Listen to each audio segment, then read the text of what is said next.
ಬಜೆಟ್ನ ಬಗ್ಗೆ ಅಭಿಪ್ರಾಯ ಏನು ಹೇಳೋದು ಅಂತಾನೆ ಬಹಳ ಕನ್ಫ್ಯೂಸ್ ಆಗಿ ಹೋಗಿದೆ. ಯಾಕೆಂದ್ರೆ ಬಜೆಟ್ ಅಲ್ಲಿ ಏನಾದ್ರು ಇದ್ದಿದ್ರೆ ಅಥವಾ ನಮ್ಮ ರಾಜ್ಯಕ್ಕೆ ಏನಾದ್ರು ಅನುಕೂಲ ಆಗಿದ್ದಿದ್ರೆ ಅದ್ರ ಬಗ್ಗೆ ಅಭಿಪ್ರಾಯ ಏನಾದ್ರು ಹೇಳ್ಬೋದಿತ್ತು. ಸೊ ಇಲ್ಲಿ ಯಾವುದೂ ಇಲ್ಲ. ಏನು ಅಭಿಪ್ರಾಯ ಹೇಳೋದು ಅನ್ನೋದು ಬಹಳ first time in the history. ನಾನು ಇಷ್ಟು ವರ್ಷದ ಇದರಲ್ಲಿ ಈಗಾಗಲೇ ನಾನು 7ನೇ ವರ್ಷ ನಾನು ರಾಜ್ಯಸಭೆಯಲ್ಲಿ ಇದ್ದೀನಿ. 7 ವರ್ಷದಲ್ಲಿ ಈ ವರ್ಷ ಅಂದ್ರೆ ಕಳೆದ 10 ವರ್ಷಗಳಿಂದನೂ ಕೂಡ ಕೇಂದ್ರ ಸರ್ಕಾರದಿಂದ ನಮ್ಮ ರಾಜ್ಯಕ್ಕಂತೂ ಏನೇನೂ ಆಗಿಲ್ಲ. ಅದರಲ್ಲೂ ಕೂಡ ಈಗ ಏನು ಎಕ್ಸ್ಪೆಕ್ಟೇಷನ್ಸ್ ಇತ್ತು ಆ ಎಕ್ಸ್ಪೆಕ್ಟೇಷನ್ಸ್ ಬಿಡಿ ಅಟ್ಲೀಸ್ಟ್ ಏನಾದರೂ ಒಂಚೂರು ನಾವು ಕೊಡ್ತಾ ಇದ್ದೀವಿ ಅನ್ನೋದ್ರ ಬಗ್ಗೆ ಎಲ್ಲೂ ಕೂಡ ಮಾಹಿತಿನ ಹೊರಗಡೆ ಕೊಡದಂಗೆ ನಮ್ಮ ನಿರ್ಮಲಾ ಸೀತಾರಾಮನ್ ಅವರು ಕರ್ನಾಟಕದಿಂದ ಆಯ್ಕೆಯಾಗಿ ಬಂದಿದ್ರು ಕೂಡ 2ನೇ ಬಾರಿಗೆ ರಾಜ್ಯಸಭಾ ಮೆಂಬರ್ ಆಗಿದ್ರು ಕೂಡ ಅವರೇ ವಿತ್ತ ಸಚಿವರಾಗಿದ್ರು ಕರ್ನಾಟಕನ ಇಷ್ಟೊಂದು ನೆಗ್ಲೆಕ್ಟ್ ಮಾಡಿದ್ದಾರೆ ಅಂತ ಅಂದ್ರೆ ಅವರು ಎಲ್ಲೋ ಒಂದ್ ಕಡೆ ವಿಶ್ವಾಸ ದ್ರೋಹನ ಮಾಡಿದ್ದಾರೆ ಕರ್ನಾಟಕದ ಜನತೆಗೆ ಅಂತ ನನ್ನ ಅನಿಸಿಕೆ. ಕರ್ನಾಟಕದ ಜನ ಈಗಲಾದ್ರೂ ಅರ್ಥ ಮಾಡ್ಕೋಬೇಕು, ಎಷ್ಟು ಜನ ಎಂಪಿಗಳನ್ನ ಗೆಲ್ಲಿಸ್ಕೊಟ್ಟಿದ್ದು ಈ ಕಾರಣಕ್ಕ ಅಂತ ಅಂದ್ಬಿಟ್ಟು ಇವತ್ತು ನಮಗೆ ನಾಚಿಕೆ ಆಗುವಂತ ಪರಿಸ್ಥಿತಿ ನಿರ್ಮಾಣ ಆಗಿದೆ. ಎಷ್ಟು ಎಕ್ಸ್ಪೆಕ್ಟೇಷನ್ಸ್ ಇಟ್ಟು ನೋಡಿ. ಲಾಸ್ಟ್ ಟೈಮ್ ಬಡ್ಜೆಟ್ ಮಾಡದಂತ ಸಂದರ್ಭದಲ್ಲಿ ಆಂಧ್ರದು ಎಲೆಕ್ಷನ್ ಇತ್ತು. ಅವಾಗ ಆಂಧ್ರ ಪ್ರದೇಶಕ್ಕೆ ಅನುಕೂಲ ಮಾಡಿಕೊಡೋ ರೀತಿಯಲ್ಲಿ ಮುಂದೆ ಆಂಧ್ರ ಪ್ರದೇಶಕ್ಕೆ ಅನುಕೂಲ ಮಾಡಿಕೊಡೋ ರೀತಿಯಲ್ಲಿ ಅವಾಗ ಬಡ್ಜೆಟ್ ಇತ್ತು. ಎಷ್ಟು ಮಟ್ಟಿಗೆ ನಾವು ಲಾಸ್ಟ್ ಟೈಮ್ ಬಡ್ಜೆಟ್ ನಲ್ಲಿ ಆಂಧ್ರ ಪ್ರದೇಶಕ್ಕೆ ಅವರು ಮಾಡಿದ್ರು ಕೇಂದ್ರ ಸರ್ಕಾರದಿಂದ ಅಂದ್ರೆ ಇಡೀ ದೇಶದಲ್ಲಿ ಕಾಮನ್ ಪರ್ಸನ್ ಕೂಡ ಒಂದು ಆರ್ಡಿನರಿ ಪರ್ಸನ್ ಕೂಡ ಮಾತಾಡಕ್ ಸ್ಟಾರ್ಟ್ ಮಾಡಿದ್ರು ಇದು ಆಂಧ್ರದ ಬಡ್ಜೆಟ್ ಅಂತ, ಇದು ಕೇಂದ್ರ ಬಡ್ಜೆಟ್ ಅಲ್ಲ ಅಂತ. ಅದೇ ರೀತಿಯಲ್ಲಿ ಈ ಸರಿ ಬಿಹಾರದ ಬಡ್ಜೆಟ್ ಆಗಿದೆ ಹೊರತು ಚುನಾವಣೆಯನ್ನ ಮನಸ್ಸಲ್ಲಿ ಇಟ್ಕೊಂಡು ಮಾಡದಂತ ಒಂದು ಬಡ್ಜೆಟ್ ಆಗಿದೆ ಹೊರತು ರಾಜ್ಯಗಳನ್ನ ಅದರಲ್ಲೂ ಕೂಡ ಒಕ್ಕೂಟ ವ್ಯವಸ್ಥೆಯಲ್ಲಿರುವಂತಹ ರಾಜ್ಯಗಳನ್ನ ಇದರಲ್ಲಿ ಕಡೆಗಣಿಸೋದ್ರಲ್ಲಿ ಇವತ್ತು ಸಿಂಹಪಾಲು ಇವತ್ತು ಕೇಂದ್ರ ಸರ್ಕಾರದಿದೆ ಅಂತ ನನ್ನ ಅನಿಸಿಕೆ. ಅದ್ರ ಜೊತೆಗೆ ಇರಿಗೇಷನ್ಗೆ ಅಂತ ಅಂದ್ಬಿಟ್ಟು ಸುಮಾರು 50,000 ಹೆಕ್ಟೇರ್ ಪ್ರದೇಶವನ್ನ ಇರಿಗೇಷನ್ ಮಾಡಬೇಕು ಅಂತ ಅಂದ್ಬಿಟ್ಟು ಬಿಹಾರಕ್ಕೆ ದುಡ್ಡು ಕೊಟ್ಟಿದ್ದಾರೆ.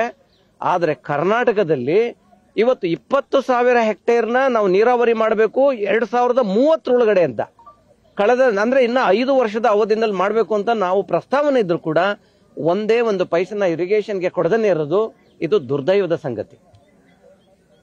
ಅದರಲ್ಲಿ ಕರ್ನಾಟಕದಿಂದ ನಾವು ಇಷ್ಟು ಏನು ಸೌತ್ ಇಂಡಿಯನ್ ಇದು ಭಾಗದ ರಾಜ್ಯಗಳೇನಿದಾವೆ ಸುಮಾರು 50% ಆಫ್ ದಿ ನ್ಯಾಷನಲ್ ರೆವಿನ್ಯೂ ಏನಿದೆ ಅದನ್ನ ಕೊಡ್ತಾ ಇದ್ರು ಕೂಡ ನಮ್ಮ ಪಾಲನ್ನ ನಮಗೆ ಕೊಡೋದ್ರಲ್ಲಿ ಅದು ಸಂಪೂರ್ಣವಾಗಿ ವಿಫಲವಾಗಿದ್ರು ಕೂಡ ನಿರಂತರವಾಗಿ ವಿಫಲವಾಗಿದ್ರು ಕೂಡ ಈ ಸರಿನೂ ಕೂಡ ನಮಗೆ ಲಾಸ್ಟ್ ಟೈಮ್ ಏನು 15ನೇ ಫೈನಾನ್ಸ್ ಆಯೋಗದಿಂದ ನಮ್ಗೆ ಅನ್ಯಾಯ ಆಯಿತು. ಸುಮಾರು 1,89,000 ಕೋಟಿ ನಮ್ಗೆ ಅನ್ಯಾಯ ಆಗಿತ್ತು. ಅದೇ ರೀತಿಯಲ್ಲಿ ಈ ಸರಿನೂ ಕೂಡ ನಮ್ಗೆ ಅನ್ಯಾಯ ಆಗುವಂತ ಮುನ್ಸೂಚನೆಗಳು ಇವತ್ತು ಕಣ್ಮುಂದೆ ಕಾಣ್ತಾ ಇದೆ. ಅದ್ರ ಜೊತೆಗೆ ನಾವು ಮತ್ತೆ ನಮ್ಮ ಹಕ್ಕು ನಮ್ಮ ತೆರಿಗೆ ಅನ್ನೋ ಒಂದು ಹೋರಾಟನ ನಮ್ಮ ಕರ್ನಾಟಕ ರಾಜ್ಯ ಮುಂದುವರಿಸಬೇಕಾಗತ್ತೆ ಅನ್ನೋ ಒಂದು ಎಚ್ಚರಿಕೆಯನ್ನು ಕೂಡ ನಾವು ಇವತ್ತು ಕೇಂದ್ರ ಸರ್ಕಾರಕ್ಕೆ ಕೊಡುವಂತ ಪರಿಸ್ಥಿತಿ ಇವತ್ತು ನಿರ್ಮಾಣ ಆಗಿದೆ. 5 ಜನ ಮಂತ್ರಿಗಳಿದ್ದಾರೆ, ಕೇಂದ್ರ ಮಂತ್ರಿಗಳು, 2 ಜನ ಮಾಜಿ ಮುಖ್ಯಮಂತ್ರಿಗಳಿದ್ದಾರೆ. ಅಷ್ಟೆಲ್ಲ ಇದ್ರೂ ಕೂಡ ಯಾವ್ದಾದ್ರೂ ಒಂದು ರೀತಿಯಲ್ಲಿ ಕರ್ನಾಟಕಕ್ಕೆ ಯಾವ್ದಾದ್ರೂ ಒಂದು ಹೊಸ ಇಂಡಸ್ಟ್ರಿ ತರೋದಾಗ್ಲಿ ಅಥವಾ ರೈಲ್ವೆ ಮಿನಿಸ್ಟರ್ಗಳು ಸುಮಾರು 13 ರೈಲ್ವೆ ಹೊಸ ಲೈನ್ಗಳನ್ನ ನಾವು ನಮಗೆ ಪ್ರಾಜೆಕ್ಟ್ಗಳಿಗೆ ನಾವು ದುಡ್ಡು ಕೇಳಿದ್ವಿ. ಅದರ ಬಗ್ಗೆ ಯಾವುದೇ ಮಾಹಿತಿ ಕೂಡ ಇವತ್ತು ಕೇಂದ್ರ ಸರ್ಕಾರ ತನ್ನ ಬಡ್ಜೆಟ್ ನಲ್ಲಿ ತೋರಿಸ್ತಾನೆ ಇರೋದು ಇವತ್ತು ಕರ್ನಾಟಕಕ್ಕೆ ಮತ್ತೆ ಕರ್ನಾಟಕದ ಜನತೆಗೆ ಮಾಡದಂತ ದೊಡ್ಡ ದ್ರೋಹ, ಒಂದು ಮೋಸ ಈ ಕೇಂದ್ರ ಸರ್ಕಾರದಿಂದ ಆಗಿದೆ ಅಂತ ಅನ್ನೋದು ಇವತ್ತು ನನ್ನ ಅಭಿಪ್ರಾಯ. ಅದ್ರ ಜೊತೆಗೆ ಇವತ್ತು ನಿಮ್ಗೆಲ್ಲ ಗೊತ್ತಿರೋ ಹಾಗೆ ಇವತ್ತು ಬೆಂಗಳೂರು ಸಿಟಿ ಟ್ರಾಫಿಕ್ ಎಷ್ಟರ ಮಟ್ಟಿಗೆ ಆಗಿದೆ ಅಂತ ಅಂದ್ರೆ ಆ ಬೆಂಗಳೂರು ಸಿಟಿ ಟ್ರಾಫಿಕ್ ನ ಕಮ್ಮಿ ಮಾಡ್ಲಿಕ್ಕೋಸ್ಕರ ಪೆರಿಫೆರಲ್ ರಸ್ತೆ ಇರ್ಬೋದು ಅಥವಾ ಎಲಿವೇಟೆಡ್ ಹೈವೇಸ್ ಇರ್ಬೋದು ಮತ್ತೆ ಇದು ಟೆನಲ್ ರೋಡ್ಸ್ ಇರ್ಬೋದು, ಇದನ್ನ ಮಾಡೋದಕ್ಕೆ ನಮ್ಮ ಕರ್ನಾಟಕ ಸರ್ಕಾರ ಕೊಟ್ಟಂತ ಪ್ರಸ್ತಾವನೆಯನ್ನ ಯಾವುದೇ ರೀತಿಯಲ್ಲೂ ತಗೊಂಡಿಲ್ಲ. ಆದ್ರೆ ಬಿಹಾರಕ್ಕೆ ಎಲ್ಲಾ ರೀತಿಯಾಗಿ ಇವತ್ತೊಂದು ದಿವಸ ಹಣ ಕೊಡೋದ್ರ ಮುಖಾಂತರ ಇವನ್ ಹೊಸ ಏರ್ಪೋರ್ಟ್ ಮಾಡೋದಕ್ಕೆ 120 ಏರ್ಪೋರ್ಟ್ ನ ಮುಂದಿನ 10 ವರ್ಷಗಳಲ್ಲಿ ನಾವು ಮಾಡ್ತೀವಿ ಅಂತ ಅನೌನ್ಸ್ ಮಾಡಿದ್ದಾರೆ. ಆದ್ರೆ ಕರ್ನಾಟಕಕ್ಕೆ ನಾವು ಏರ್ಪೋರ್ಟ್ ಕೊಡ್ತಾ ಇದೀವೋ ಇಲ್ವೋ ಹೊಸ ಏರ್ಪೋರ್ಟ್ ನ, ಯಾಕೆಂದ್ರೆ ನಮ್ದು ಕೂಡ ಪ್ರಸ್ತಾವನೆ ಇದೆ. ಇವತ್ತು ಇಡೀ ದೇಶದಲ್ಲಿ 2ನೇ ಸ್ಥಾನದಲ್ಲಿರುವಂತದ್ದು ನಮ್ಮ ಬೆಂಗಳೂರು ಕೆಂಪೇಗೌಡ ಇಂಟರ್ನ್ಯಾಷನಲ್ ಏರ್ಪೋರ್ಟ್.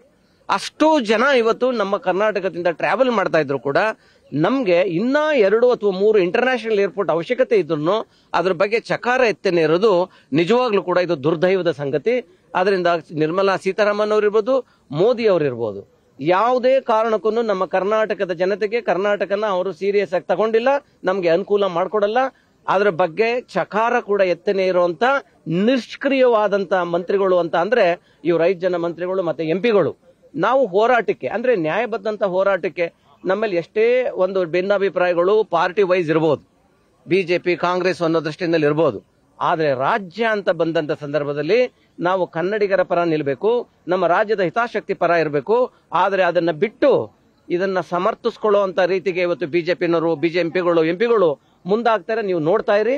ದಯವಿಟ್ಟು ನಾನು ಹೇಳೋದಿಷ್ಟೇ, ನಾನೊಬ್ಬ ಕಾಂಗ್ರೆಸ್ ಎಂಪಿ ಆಗಿ ನಾನು ಹೇಳ್ತಾ ಇಲ್ಲ, ಒಬ್ಬ ಕರ್ನಾಟಕದ ಪ್ರಜೆ ಆಗಿ, ಕರ್ನಾಟಕದಿಂದ ನಾನು ಆಯ್ಕೆಯಾಗಿ ಬಂದಿರೋದ್ರಿಂದ ಕರ್ನಾಟಕದ ಹಿತಾಸಕ್ತಿಯನ್ನು ನಾನು ಮನಸ್ಸಲ್ಲಿ ಇಟ್ಕೊಂಡು ಹೇಳ್ತಾ ಇದ್ದೀನಿ.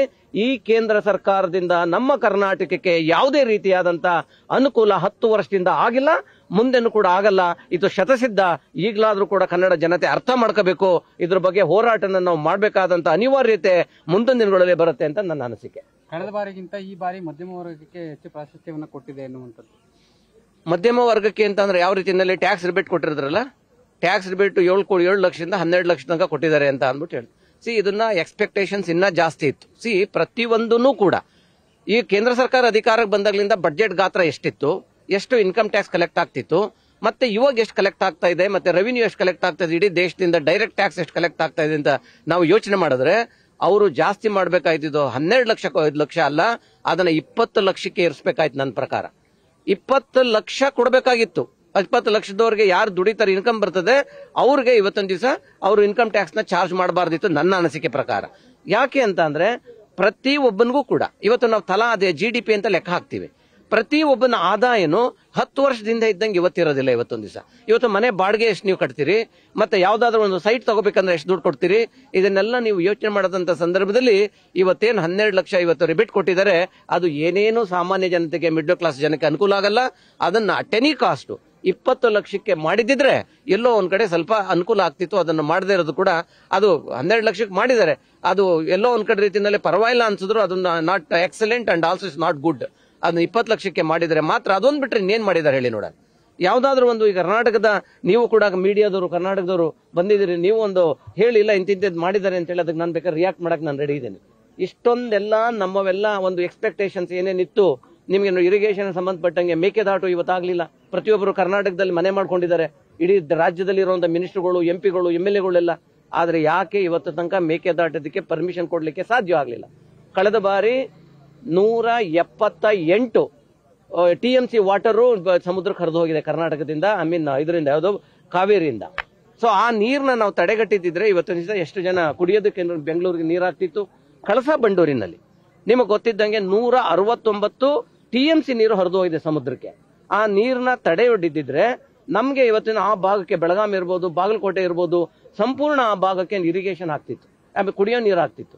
ಅದನ್ನು ಕೂಡ ಮಾಡೋದ್ರಲ್ಲಿ ಪ್ರಹ್ಲಾದ್ ಜೋಶಿ ಅವರಿಂದ ಹಿಡಿದು, ನನ್ನ ಅನಿಸಿಕೆ ಪ್ರಹ್ಲಾದ್ ಜೋಶಿಯವರು ಮೋದಿಯವರ ಪೊಪ್ಪೆಡ ಕೆಲಸ ಮಾಡ್ತಾ ಇದ್ದಾರೆ ಹೊರತು ಆ ಟೆನಿಕಾಸ್ಟ್ ಕರ್ನಾಟಕದ ಹಿತಾಸಕ್ತಿನ ಯಾವತ್ತೂ ಕೂಡ ಅವರು ಕಾಪಾಡಿಲ್ಲ, ಕಾಪಾಡೋದು ಇಲ್ಲ. ಬೀಯಿಂಗ್ ಎ ಸೀನಿಯರ್ ಮಿನಿಸ್ಟರ್ ಅವರು ರೋಲ್ ಬಹಳ ದೊಡ್ಡ ಮಾಡಬಹುದಿತ್ತು.